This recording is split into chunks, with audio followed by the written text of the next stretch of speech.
This is 99% Craps. Hard 10, hard 10. There's the number. I'll take the full odds on the 10, 200 on the hard way. The limit on all the numbers, 250 on the 11. Thank you very much. Say, you played this game before. Just once. Welcome to the Red Eye Gamblers podcast. High above the second largest city, west of the Mississippi. Two chronic craps players, talking craps, playing craps, thinking craps. This is 99% Craps. Coming up on our lucky 7th episode of 99% Craps, we finish up our I-10 gambling trip, heading back home through New Orleans, Louisiana. We look back at the good, the bad, and the idiots on our Gulf Coast casino trip. Wednesday, August 22nd, 2018, Episode 7. The Red Eye Gamblers present 99% Craps.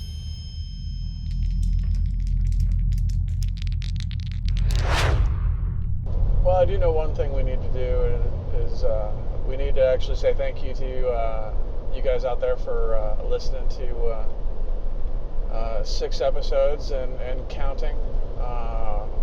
Really appreciate you guys spending some time with us and being with us while we work out these kinks, but start with the basics and have these discussions as we go to and from the casino. So thanks so much. Yeah, we appreciate you putting up with us. Yeah, as we put up with each other too. We know it's not easy, especially if you're not drinking. Make a point to drink while you listen to us. No.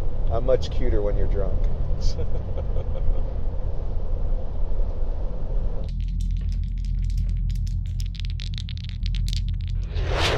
Road trip report for New Orleans. All right. Well, what French Quarter-ish is the Harrah Casino. Harrah Casino was actually started in 1991. I think that's right. But it's a good-sized casino, single floor, and hotel is actually across the way. You can actually take a tunnel to get to it, or across the street, across 4 lanes, 5 lanes of traffic. But went on a Friday evening, and it was crazy insane. They had a marching band going through the middle when we first got there. That's true. They had live music, a little parade, New Orleans style, going in there, and so we thought it was just chaos. They have 9 tables. They have 4 that are 14 foot, and they have 5 that are 12 feet. And then was it $10 or $15?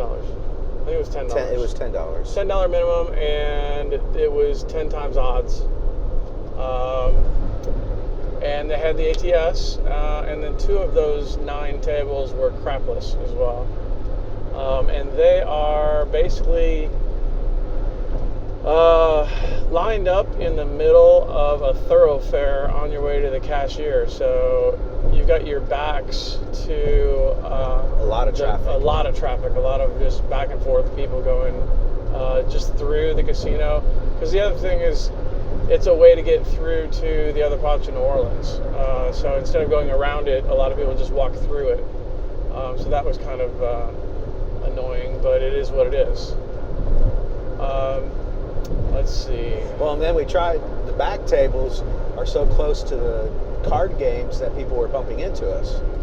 Well, yeah, so I guess there's 6 or I think there's 7 tables in that that main driveway, if you will, or street, if you will. And so you've got 4 on one side and 3 on the other. And so your back is to that main thoroughfare. Then on the other side of a couple of tables, they've got 2 more tables, and then they back up to the table games beyond that. And they were so busy and tight there that people were backing it, were rubbing shoulders with you, getting through the crowd. So it was definitely a crazy night, crowded, and So we had decided not to play too long and really only played about a half hour. And one guy ended up shooting. Oh shoot!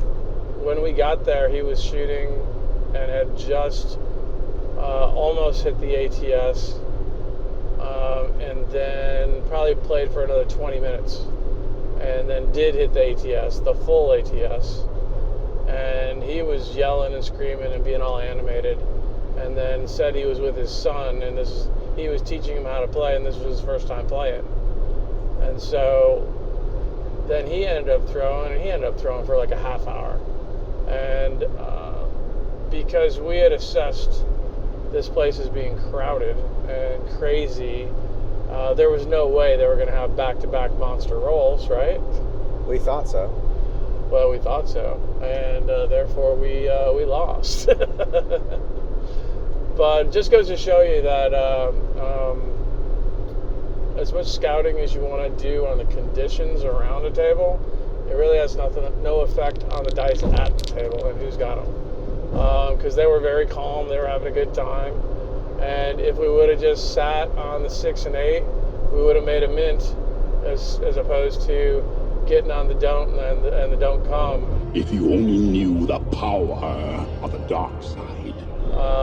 And spreading all over the place, and then getting knocked off, and then doubling up to try to win your money back, and then losing that. So it's a downward spiral you can't get yourself into, because otherwise it will take you to a place that you do not want to go. Yeah, we really thought the don't play was the right play because it was so chaotic. It was a Friday night. It was like 11 o'clock on a Friday night, and I mean, it's been a while. It's not as crowded as it would be if it was like Jazz Fest or Mardi Gras or something like that, but it was still a packed, well, it was Mother's Day weekend, but it was a big weekend in New Orleans, and the people were out. And so, yeah, with the band, the music, the chaos, you'd think, yeah, don't play is the way to play. Well, it probably would have been if you just straight up play and then wait for the next player. 1 or 2 losses per player, and then hang it up and wait for the next player. That would have been the play. Instead, you get your ego involved and you get emotionally attached to the game, and let's say, you tell yourself that you can, there's no way they can hit another point. There's no way they can hit another 10. There's no way they can hit another low probability opportunity. Especially when you've got a DC already up there, like on a 9, and you've got $15 odds behind it on your lay, and then he hits it, and you already have another DC, and a DC goes back, and you go, well, he's not going to hit it again in a row. And then they do. And then you put more money up there, and then they pick that one off. Yeah, your 15 easily goes to 30 lay because there's no way he's going to hit back-to-back 9s, but he did. So, anyway. Yeah, we were in and out of that casino fairly quickly. Yeah, it was, it was New Orleans. I think you should really go to New Orleans for the food and the drink, and maybe not so much the gambling. The food and the drink were excellent. The gambling, not so much. Yeah. Well, and I think that also is, we prefer gambling when it's not that crazy, and that was a little bit of we weren't comfortable, therefore we didn't win. We like winning in the places that we go to that we're a little more comfortable in. We were not comfortable there. It doesn't matter if we're not comfortable, that still means that you're not making the right decisions. You're not making the right decisions, yeah. Not putting your money where it needs to be. So, but made it there, and yeah, I think it's just a little too chaotic to go to on a Friday night, unless that's the action that you want to just be a part of, is just elbow to elbow, people bumping into you. And that was the other thing. There were a lot of things going on at the table. That the waitresses coming by, the people touching the shooter, you name every superstition that's out there. It was happening. It happened, and nothing happened to the dice. They kept going. So, anyway, it just goes to prove you that those superstitions are really nothing more than superstitions until they affect you. So, but anyway, love New Orleans in general. Didn't have a good trip, but it's another beautiful casino. Like we were saying before, it has a very New Orleans look to it and feel to it, where it doesn't necessarily feel like a chain. It definitely feels local. Yeah, the Harrah's has a little bit of different feel to it than some of the other Harrah's we've been to. True. So yeah, so you definitely, if you're in the French Quarter, it's an easy walk. Everybody knows where it is, and stop by. Just be careful, and if it's chaotic, don't necessarily believe that it's not going to be a good table, because we saw it be a great table for everybody else, and that's the problem. If we would have just played the way we normally play, it would have been fine. We would have loved the table. But this is also a play that we've talked about for a couple of years, actually, because we've always thought that New Orleans would be super chaotic, and we've always thought that if we were going to try to play the don't, that would be a good place to do it. That is true. We have been strategizing for years about playing the don't in New Orleans because we knew how the traffic is. So anyway, that's what happens to us, and hopefully it won't happen to you.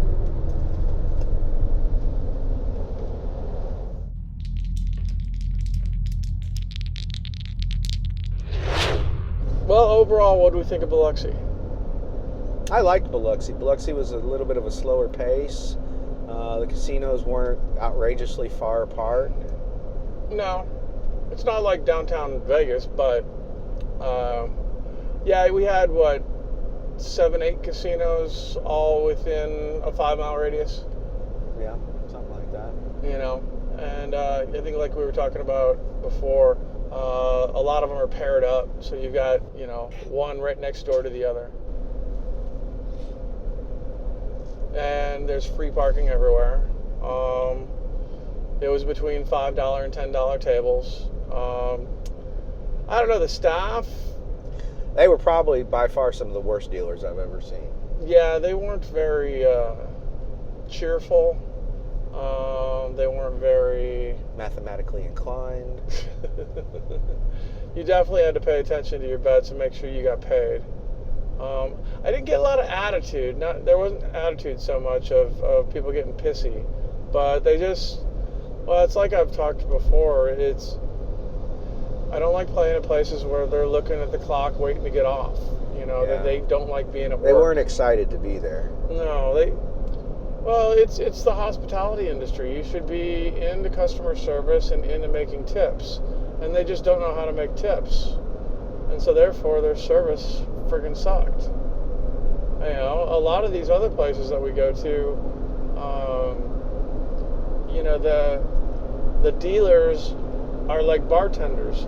They're taking orders and giving you what you need, and you're tipping them.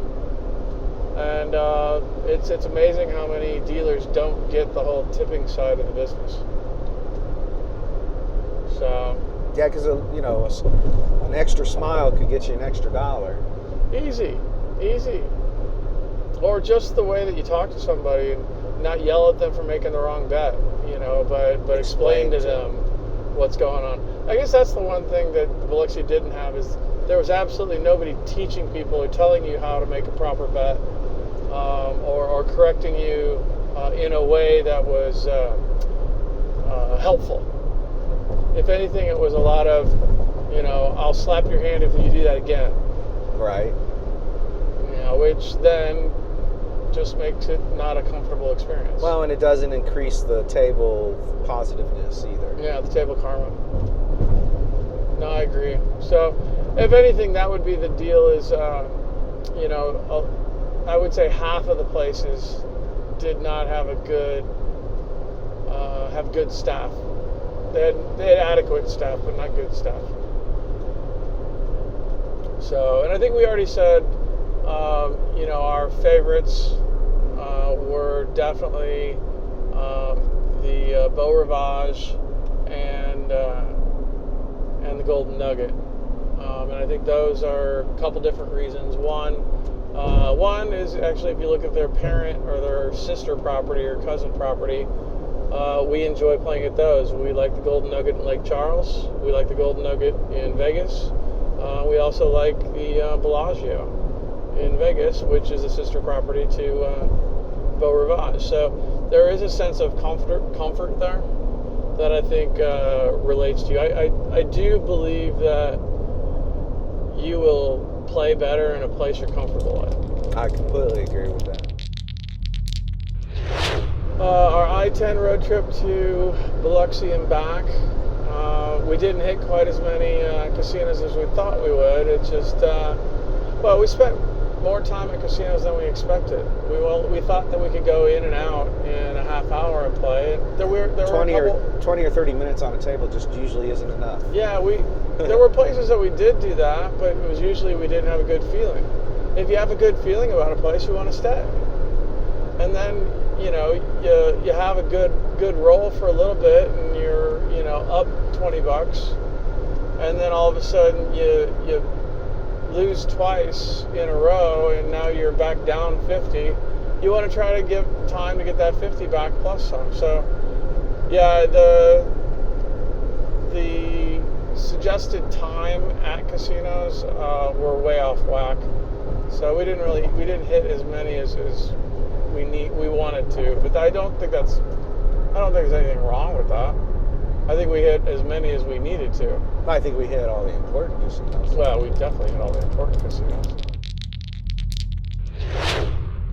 But yeah, I think one, you know, we learned a ton of lessons on this trip.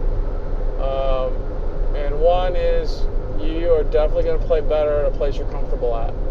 I totally believe in table karma, and that not every place has good table karma, but if you're not comfortable in the environment that you're playing in, you're not going to have a good game. Doesn't matter if you're playing positive or negative. If you're not comfortable, you need to get out of there. And we did that. We did that at a few places, but we did. There were a handful of places where we didn't do that either, and we thought we'd just grind through, and you know, it burnt us a couple times.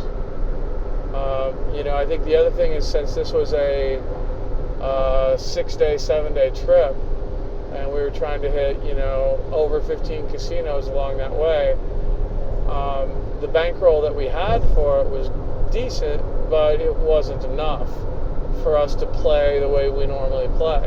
At every stop. At every stop, yeah. So then that makes you playing with scared money. Well, and to be honest with you, I would have felt really weird buying in for $1,000 or $1,200 at Baton Rouge.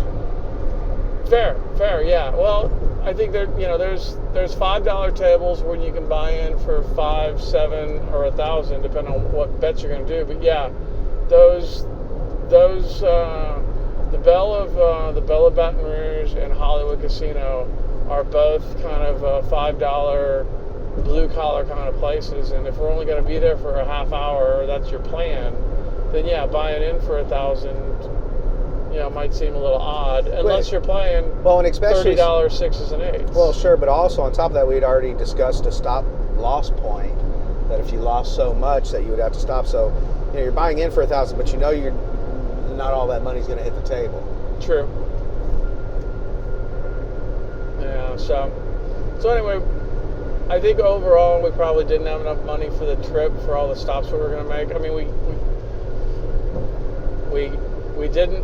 we didn't hurt ourselves, but I don't think we helped ourselves. We could have played stronger at the beginning, and we would have won more, versus just playing strong at the end because we knew how much time was left. Well, and that's exactly what we did. Is we were a little gun shy at the beginning, and toward the end it was like, all right, now we only know we have a day left or 2 days left, and I've got this much left in my bankroll. All right, now I can start making these kind of bets, because win or lose, I have enough for the next 2 days because I know how my bankroll set up is. Yeah. Where the fifth day or the first or the second day in, that's hard to do because you don't know what's coming up in front of you. Yeah. So anyway, so bigger bankroll for more days would have been helpful. But so what you're saying is, if we'd had more money, it'd have been better. Always. Yeah, that's what I was going to say. No, it's almost like you need money for every day. And I mean, I thought we planned it out well. I thought, you know, with our stop losses, we still had plenty of money for the trip. But there was a psychological factor that just didn't allow you to be as aggressive and play as normal as you normally do. If that makes any sense. It makes plenty of sense to me because I was there. No, it's we do a lot more 2 and 3 day trips. We don't get to do these long week trips, but maybe once a year between both of our schedules, and so we do a lot more. Let's get there Tuesday night, and we'll stay till Wednesday night, and we're gone. Well, and you're only going to play 2 or 3 sessions, but I mean, this literally was, you could be playing 20 or 30 different casinos. That's 20 or 30 different sessions, basically. Yeah, no, absolutely. So yeah, it was a little, it was eye-opening. But I don't think it was too long. I think it would have been better if we had more money. Well, I will say that we've done some week-long trips before, and I was a couple of days before it was time to come back. I was like, all right, I think I might be done gambling. But this time, what happened was the beginning of the week was a little bit more negative. The end of the week started getting more positive, and I really didn't want to leave Lake Charles this afternoon, but we got to get back to Houston. But things were on such a positive beat when we left that I would have loved to have been able to stay and play another session. But then I knew that instead of getting back in the early evening, it'd be the late evening, and that's somebody's got a job he's got to get to tomorrow. Yeah. No, I could keep gambling. I'm thinking about coming back on Wednesday or Thursday. So we'll see. But this was different. I mean, our typical road trip or our typical casino trip is going to Lake Charles for one night or 2 nights, and then before that it was always going to Vegas and basically getting in Vegas on a weekday, Sunday, Monday, Tuesday, staying for 48 hours, and then taking the red eye home. And those have been our big trips. Yeah, those have been our 2 most consistent trips. And those are the trips that we actually do well on because we've done them so often. And so that's where I'm going back to. This trip to Biloxi wasn't perfect because it was the first time we did it, and therefore we weren't completely comfortable with it. And that's where I'm saying is if you're comfortable with playing at a certain facility, you're going to do better. So that all being said, that just means we need to go to Biloxi more often. Well, that's exactly what that means. And I mean, I think I enjoyed Biloxi,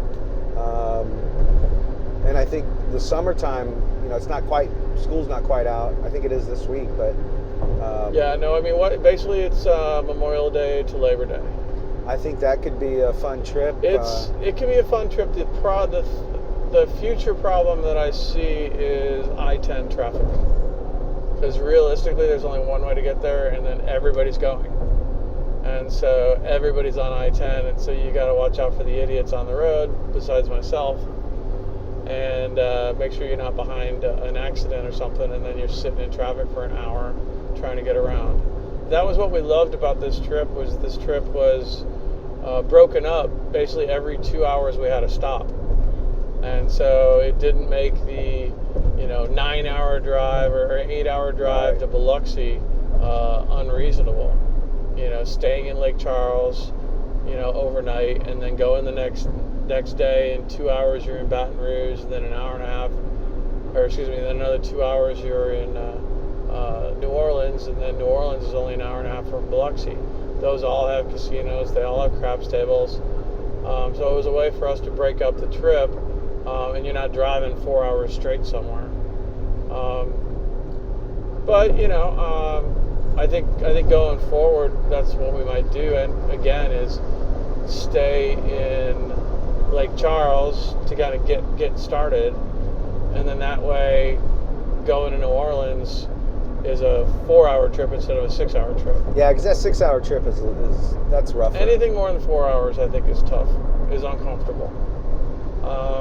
And then that would be the deal, is that hopefully we would stay for free or, at Harrah's again in New Orleans. Or then we go ahead and we do just go straight to Biloxi. The cool thing, I guess, is Biloxi's not that far from New Orleans. It's really an hour and a half, and there's casinos 45 minutes outside, like I said, in Gulfport, which we didn't get to. So we could easily make another stop or two and see some places we haven't seen. So that would be kind of cool. But we were looking at airfare and renting a car and all that kind of stuff. I don't know that that's worth it. The one thing that the expense that we had in New Orleans was it was $35 a night for parking. That'll add up if you're going to stay a bunch of nights. Right. But if you're passing through, it's not a big deal. And then Biloxi was all free parking. But the rental cars were expensive. It's like $250 for 4 days for a rental car. And then in New Orleans, if we flew to New Orleans and rented a car to go out there, it was like $350. So the combination of air and rental car seems to be a little. It's pricing us out of going. It would make more sense to go to Vegas, Right. than to fly to New Orleans or Biloxi and do the same gambling trip. Because you could fly to Vegas in the summertime for $400 round trip, and then stay downtown and you're walking everywhere and you've got, a dozen casinos right there. Versus the dozen that are in Biloxi and you need a car because they're all within a 5-mile radius, but they're still, not really walkable. So, anyway, so it's definitely, I think, going to be an I-10 drive trip. We just got to plan it out right. And then, the crowd would be great. The pools, the beach, I think there's a lot of that we still need to explore. So we'll just have to wait and see.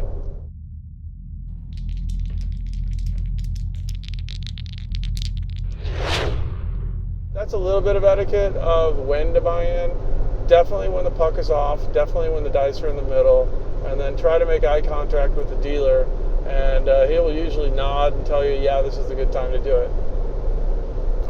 So those are the good things. The don'ts are don't bump into the shooter, don't crowd the shooter, don't make bets when the dice are out, when they're not in the middle. Those are kind of the big ones, I think if you take care of most of that, you'll be fine. Yeah, I guess number 4 on the etiquette list would be when you make your bets, don't be making late bets. Late betting is when the dice are out to the shooter and somebody makes a bet. Like kind of we were talking before, when the dice are in the middle is when you need to be making your bets. Well, once the shooter gets the dice and you try to make a bet, the dealers will book your bet. Not all of them. Not always. I mean, it depends on how soon you're getting it out there. But my point to it is you are, to me, increasing the chances of that 7 popping when you disrupt the shooter. Well, yeah. Again, you're taking the energy out of the table. You're interrupting that karma and that flow of the game. A lot of shooters don't like it when it takes too long to get the dice back after they've rolled several numbers. When someone's feeling like they're on a roll and they're hitting number after number after number, they don't like it when it takes too long for the dice to get back to them. And so basically you want to stay away from those instances where it takes too long, where you're holding up the dice. And so a buy-in would hold up the dice, sometimes. And so you just want to avoid those situations, because then again, it disrupts the table karma, and then you've got that negative energy out of there that takes a while to get out of the table.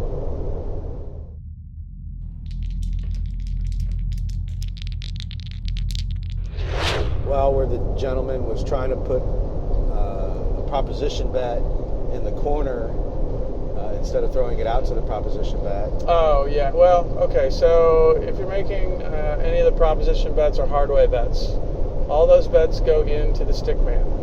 You can tell the dealer that's next to you what the bet is, but they're going to have you throw the money to the middle of the table.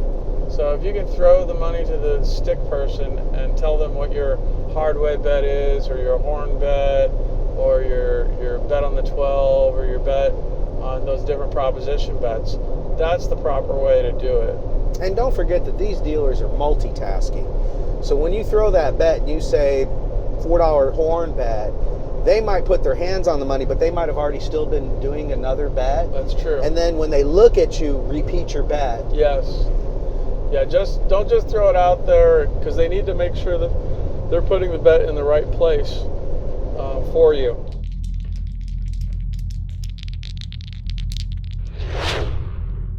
Yeah, I guess one of the cool things about the trip was the sheer variety that we ended up playing.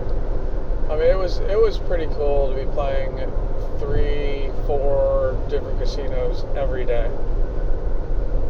It was. Because that's really only something you can do in Vegas. Yeah. Well, we for say us, that. Yeah, for us. Yeah.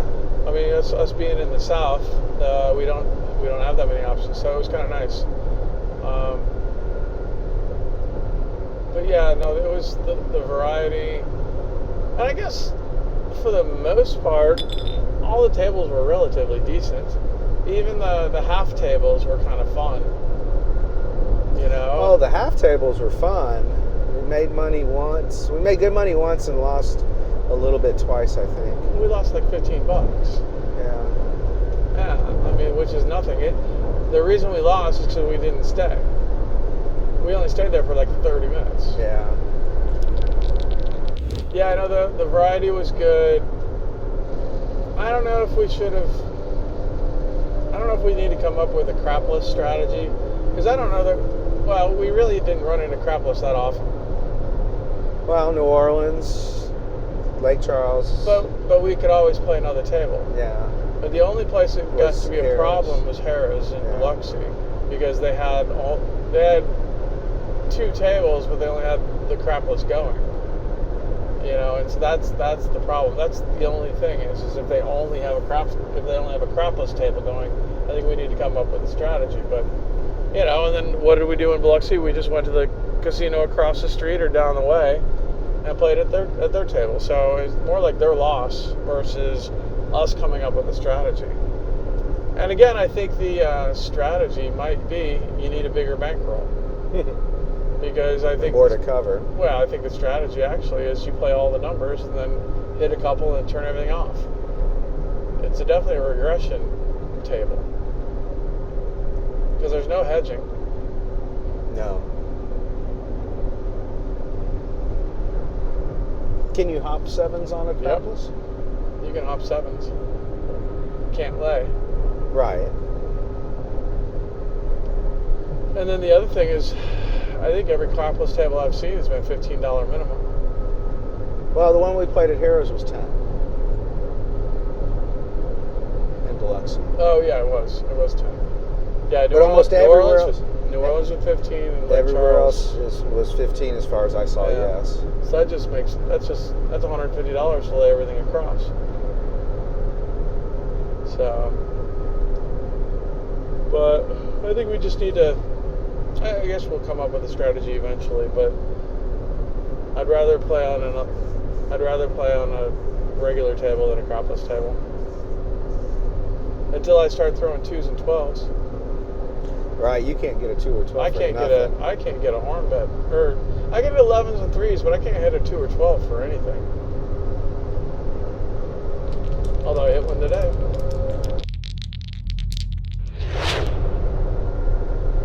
Yeah, no, I agree. No, the trip definitely turned around. You know, it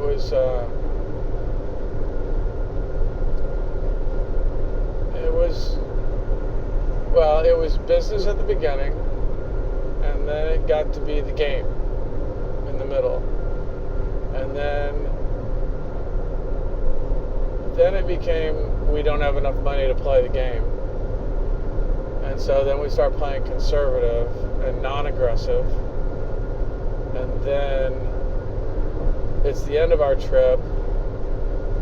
We'd have a very unpleasant experience in New Orleans. And then we're like, oh, but we're going home. We're going to go back to our home casino. Well, and actually, I didn't play at all in New Orleans. And you stopped playing for a couple days. I did. I took a little bit of a break. Saved yourself some money. But No, I think that's when everything turned around, was when we said we don't have to play here because we're still going home. You know, we've got one more night in Lake Charles, and we can do all this in Lake Charles. There's no reason to force it. Yeah, and I don't remember which table it was, but I was able to cover 4 and 10, and they seemed to be popping, and I was trying to spread out from that. But overall, I think 6 and 8 is definitely... 6 and 8 was the major play, and 5 and 9s had their day as well. 9s were popping one day, 5s had popped the next. Same thing was happening today. But, you know, the 4s and 10 were adequate, but they weren't as hot as we've seen them in Lake Charles in the past. But yeah, 6s and 8s were doing fine. But I like the 4 and 10 play, where then you're funding your 5 and 9. Yeah. You know, $10 4 and 10, $20 out there. You hit one, it pays 18. Throw in $2, and then now you've got the 5 and 9 for $10. You have $40 on the table, and it's only the second roll. Now I would like to think that the next hit, then you pick up your 4 and 10. Well, yeah, that would be a good regression play. Or pull them in and take the 6 and 8. Add $4, take the 6 and 8. Yeah. Well, if it hit, whatever hits again, that's the play there. Whatever hits again, you're getting 14 or 18. Yeah. And then you'll have the cash, and then you take some cash back. That's not a bad idea, I don't think. Well, I think that's one of the important concepts when you're playing, is you always have to be pulling something back. You just can't keep pushing it out there onto the table without taking something. Yeah. No, that's I think the downfall of most craps players, is they just keep pressing their bets and they never really take any winnings. Or if they do, they'll take $5 or $10, but still have $50 at risk on the table. In which When you should have taken 40 and risked 5 more. Right. Yeah, there's definitely a lot of bad plays. You know, the other major bad play that we saw was people with a stack of red chips on the pass line versus putting up the table minimum and putting the rest of those chips on the odds behind it. I mean, I don't know how. I mean, every day we see that shit. And it boggles my mind. But it doesn't boggle my mind. It just means that they don't know what they're doing. They don't understand the game in detail like they should. And then, you know, there's nothing wrong with, you know, we went through a phase where we talked about, and we didn't play proposition bets ever. Yes. You know, they're bad bets. Well, everybody that you read says they're the worst bets on the table. But if you can occasionally make them and play them at the right time, they can be profitable. And I think I'm starting to think that it's a good gamble every once in a while. But I don't think it's something you can do every play. And I watched people put, you know, $5 out there on each hardway at $20, and then they would roll a 6, and their $5 hardway would come down off the 6, and they would still toss another 5 up there. Right. You know, I think you have to say, okay, I'm going to do $20. If you lose one, then you've still got 15 up there. Well, how about throw $1 out there instead and make it 4, 4, 4, 4? You know, there's got to be some kind of, you can't just keep piling money out there, because there was that one guy that had money out there on you when you were rolling, and you hit a hard 6 and he got $90 for it, and instead of pulling it down, or, you know, he left it up there, and then of course, you know, eventually he lost them all. Right. And he lost all the money that he had because he was gone within a few minutes. I think a proposition bet made at the proper time on a person that maybe you've observed that maybe, hey, this person's rolling a lot of extremes, or this person did roll a lot of hard ways, then it's worth throwing a few dollars out there. And what I would do is just $1 on the hard ways. If they hit it, press it. Now you've got $10. If they hit the hard way 6, so for a $4 bet, you've got a $10 bet now up there, plus the other 3 are still covered maybe. Now if it hits, now you get $90 for $4. And I think proposition bets used properly can add to your winnings, but you just can't keep pouring it into them. True. It's almost, to me, like after 2 or 3 points hits, and then somebody rolls a 7 on the come out, and your ATS or your fire bet, whichever bonus bet it is, gets reset, and people still throw $10 or $15 back on it. Is it possible? Sure, it's still possible that they can hit it, but is it probable? Probably not. Not after they've already hit 2 or 3 points. I would prefer to save that money for the next player and give the next player a shot on that bonus, as opposed to trying to pay for it twice on somebody who has already hit a couple of points. Yeah. No, well, another one of the proposition bets that we keep our eye on, that we don't do as much, but we're starting to do a little bit more, and it's been paying off, is the horn bet on the come out. Especially if they're on the ATS and they haven't hit the horn bet, the next shooter, some ungodly, I'd say 75% of the time, ends up hitting a horn number. And it just seems like on the come out, that's when those extremes will come out. Yeah, and they happen back to back. They do seem to happen, well, not always, but yes, more often than not. Well, I don't know. They're memorable. They're memorable, yeah. When they do, but yeah, so, and then I guess pro tip right here for everybody. I think we figured out a horn tip, pro tip, which would be if you're doing a $4 horn, which is 1 on the 2, 1 on the 3, 1 on the 11, 1 on the 12. The 3 and the 2 pay 15 to 1. The 3 and the 11 pay 15 to 1. The 2 and the 12 pay 30 to 1. That when the 3 and the 11 hit, don't press, just leave your bet up there. But if the 2 and the 12 hit, you're getting paid 26. That $30, $4 stays on the table, so that's 26. Now you take that 26 and you press your horn bet to $8 from $4 because you got that extra money. And then that helps you with that back-to-back. If you throw it out there with a 3 or 11, you're actually getting paid $11 because it pays 15 to 1. Then you leave your 4 up there, so that's $11. If you take 4 from 11, that means you're only winning 7, so you're kind of taking away the majority of your profit. And then if it doesn't hit, then you're out $8 versus if you made the 26, slash 22. Well, we also talked about how throwing the 2s and 12s are harder, and so we feel like if they come out with the 2 or 12, you've actually got a shot at them hitting the 11 or the 3. Yeah.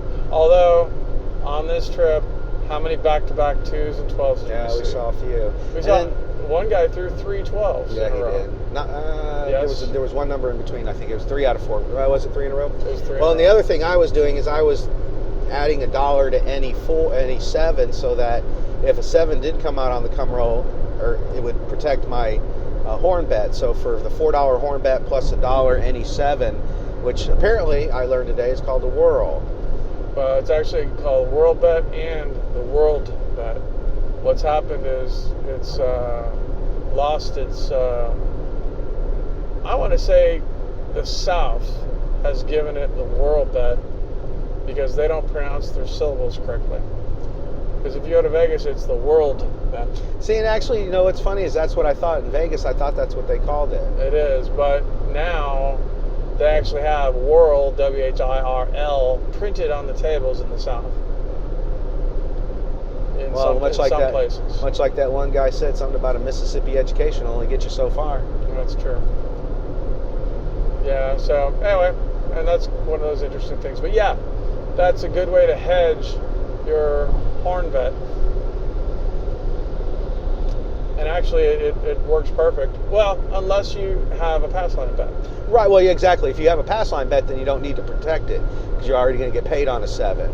But there were a lot of times I wasn't paying on the pass line. I might on the first point, but I generally would not do it on the second and after. Right. So that's definitely something to consider if you're looking to hedge your bets. You want to hedge your horn bet, and any 7 pays 4 to 1. So therefore, boom.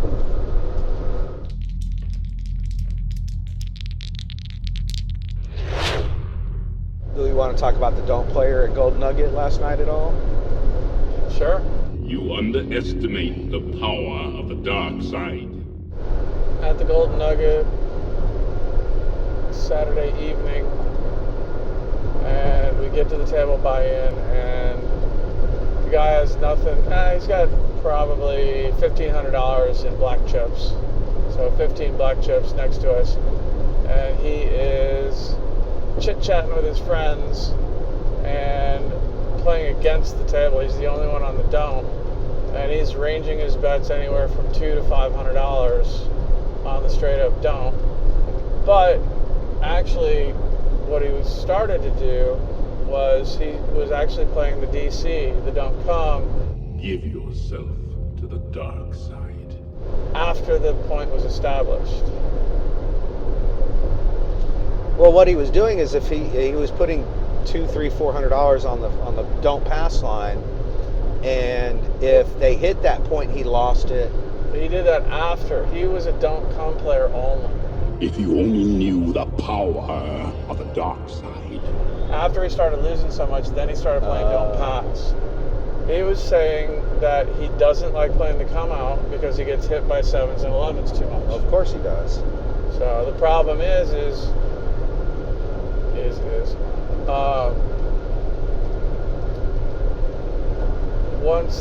once you're on the don't come, Give yourself to the dark side. the 7 will hurt you then. So point then 7 out was killing him. And he was doing no hedging. Yeah, well, that was the other thing. He did absolutely no hedging for the amount of money he had out there. So, I mean, when you're doing a don't pass or a don't come bet, If you only knew the power of the dark side. you should really strongly consider, if you're on an even number, that you've got a little bit of money on the hard ways. Because what that does is it gets rid of you. Takes one more combination out. Yeah, it takes one more combination out so that you've got one less Number that can beat you. Yeah. Well, and especially if you're doing that on the 4 and 10. Because if you're doing that on the 4 and 10, There's only a couple ways it could come. well, there's only 3 ways. Yeah. So You're taking now, one away, now it's just now 2. it just makes 2 ways for you to lose as opposed to 3. And the same thing with the 6 and 8.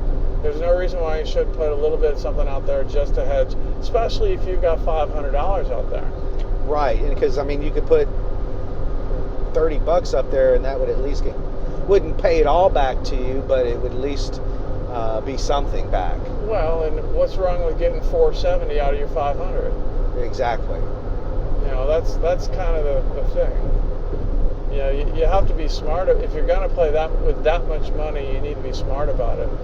And so then he got all emotional because he was getting picked off. You know, the table was actually kind of hot. Yeah, we were making money. We were making a lot of money. And, you know, 6s and 8s were hitting. And that's the thing. Oh, and I rolled and I pounded 6s. You pounded 4 6s and he gave you a fist bump. Yeah, he did. Yeah, no, you killed 3 of his don't come bets. Give yourself to the dark side. Were all at least $200, if not $300 each. And you just knocked him off easy because, well, he was trying to establish at least 2 or 3 bets. I think 2 bets was what he was trying to do. But if he had taken 150 and put it on the 6, he would have made a lot of money. Well, yeah, no, if he played positive, but he doesn't, that's not what he does. That is not what he was doing. He goes against the table, wants to stand out, wants to think that he's smarter than everybody else, and he got his ass beat. That was us once. Well, yeah, well, that's how we can say it with confidence that we know that he got his ass beat. Because what happens is when you're on a hot table and you're hitting numbers, if you're playing the don't come, You underestimate the power of the dark side. then what happens is your DC is going to move to the 6 and 8 or move to whatever number is hot. And that's exactly what was happening to this guy. You were throwing 6s, so point was 6. You put a DC on the 6. Excuse me, put a DC out there. You either hit hit the point. You hit your point, so therefore he travels to the 6. And then I hit and then it you again. reestablish the 6 Yeah. again. So you had 3 6s in a row. You killed him once. Then now he's all angry because he lost a bet. Now he puts 2 more DCs out there, and you just keep picking them off. And then he's like, "Oh well, I've lost so much money. Now I'll put 500 on the don't pass." If you only knew the power of the dark side. And then a 7 comes or an 11 comes, and he was down $1,200 within like 2-3 minutes. We've both been there. Oh no, we've seen it. We've done it. We've just seen it on the red and green chip level, not the black chip I was level. gonna say we've never done it that stupidly, but we've done it that similarly. blindly. Yeah. We've done it, but we've been strategic about it. We put the hedges out there. Yeah, even if I walk away from a table losing, I still feel like, you know, my game plan was solid. It didn't work, but I still feel like the game plan that I approached the table with was good. You know, it doesn't mean it's going to work every time, but It's still gambling. it definitely still is gambling. This is not them just handing you chips over because they like you. No, I mean there is no psychic ability or telekinesis going on. But if our listeners know somebody that has powers like that, please contact us. Yeah, we'd love to meet you out for an evening or weekend at a casino. But yeah, we've seen that a bunch. Well, so that can lead right into the guy playing Don't You underestimate the power of the dark side. with a stack of $2,000 Oh, that kid, yeah, that was... on the Don't pass. Probably $2,500, or It was a crazy amount.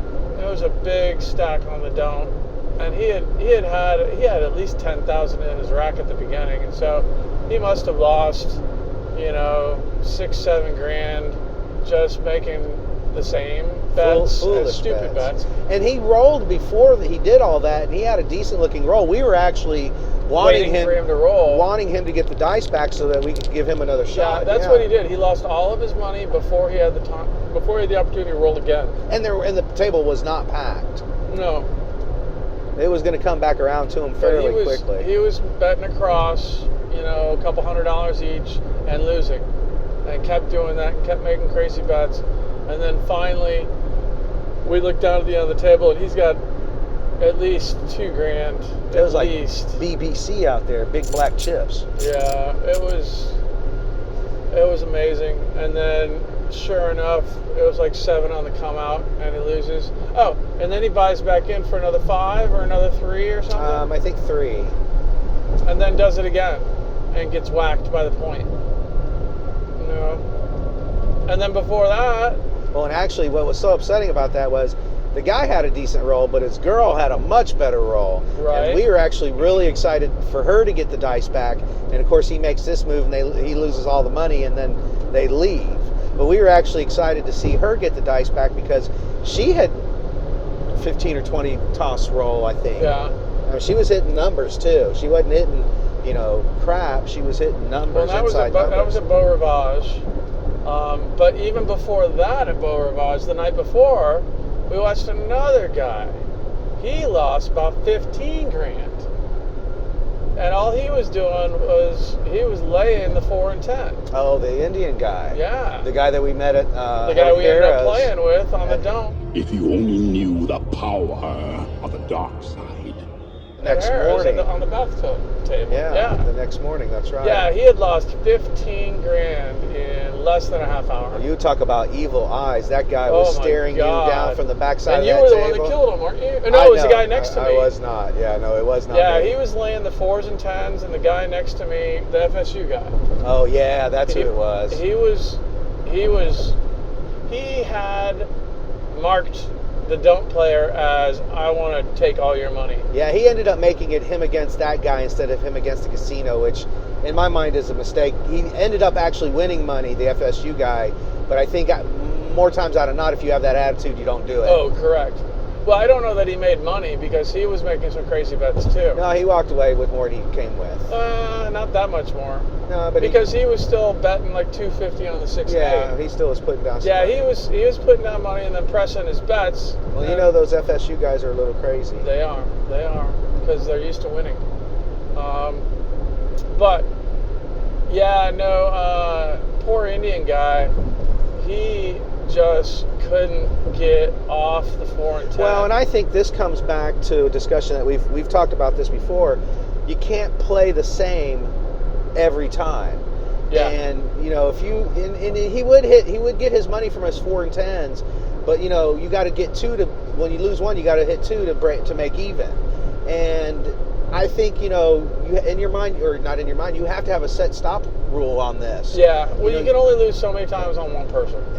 That and just that particular play. If that particular play isn't working, then you need to switch plays. Or switch casinos. Or get off that table, take a break, go eat something, go have a drink. Yeah, no, I mean... certain tables will be hot for certain numbers. And you've got to know, you've got to be able to try to... you've got to recognize that if you're a don't player. Give yourself to the dark side. We try to recognize it as a positive player, or 6 and 8's popping. Maybe this table 5s and 6 are popping a little bit more than anything else. We definitely are going to try to put more money on that. But if you're 4 and 10, if you're laying those and you have 3 or 4 straight losses, I would say it's time to at least leave the table with whatever chips you have. Go find, go find another game. Go to another table where that bet might work, but it's not working at that table at that moment. Well, the problem is he had reached the table max. The table max was 5,000. Oh, is that? Oh, in Biloxi it was, yeah. No, yeah, and it was, so he had actually had 6,000 down on 3 bets and lost 3.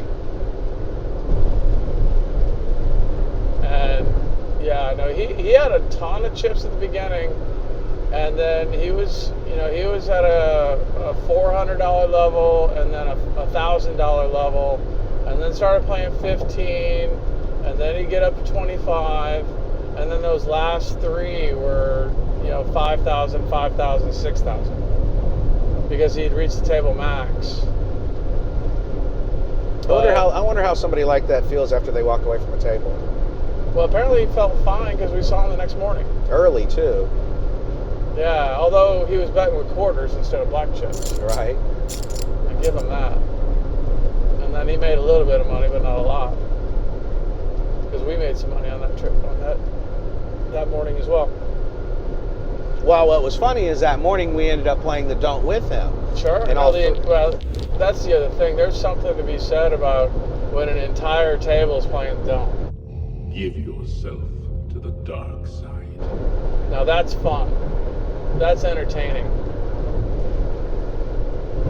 I think that's probably unless you're at the table by yourself, or if you're at an entire table playing don't. Give yourself to the dark side. I think those are probably the best opportunities to... Well, I think that's the second or third time that's happened to us, and we've actually done... I think second. I think we've been winners both times. It was the guy... We did the first time we did that was when we were at Golden Nugget, and dude's wearing the Darth Vader shirt. Oh, yeah. So, and then, so obviously he was a dark side player. We had some interesting don't players. Give yourself to the dark side. And now that I'm thinking back about it, that should have been a sign for us not to play the don't in New Orleans. Every major don't player we saw got whacked. Everyone. They did. Although that last one was last night, so you can't chalk that one up. But so realistically, we only saw the one Indian guy, and then the one last night. So, but yeah, that should be a sign. I'm too positive to be negative. That, and I like rolling. I can't stand rolling on the negative. I've done that before. We kill ourselves when we do that. I've hit 5 points before when I've bet on the don't. Give yourself to the dark side. The worst feeling ever. So while everybody else is making money, you're losing money. Dude, they're all screaming around the table. And you're like, what am I doing wrong? Which, if you had been on the positive, you're like, holy shit, I can't believe I'm doing this.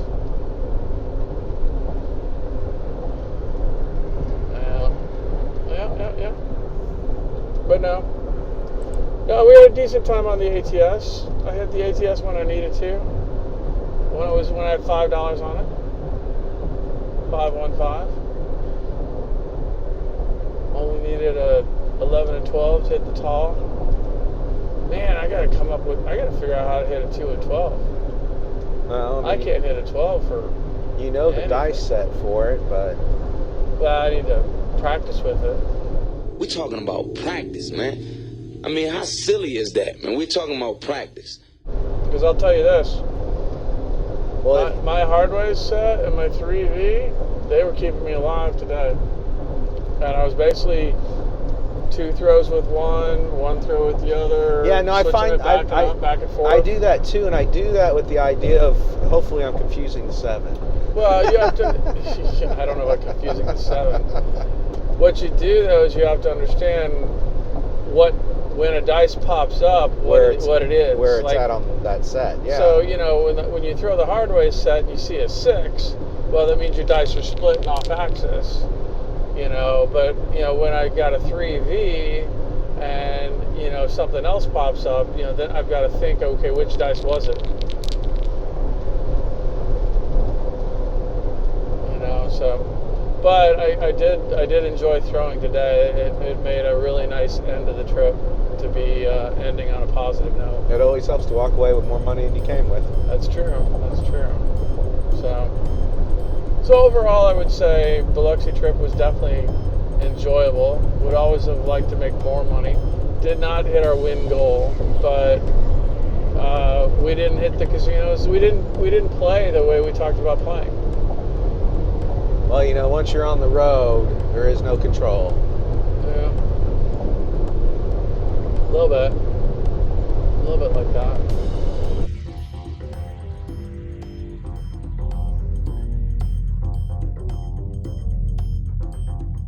The Red Eye Gamblers, thank you for your time, and hope you got a little something out of this week's podcast. Here's to rolling 7s on the come out, and may your 6s and 8s always be hard. Cheers.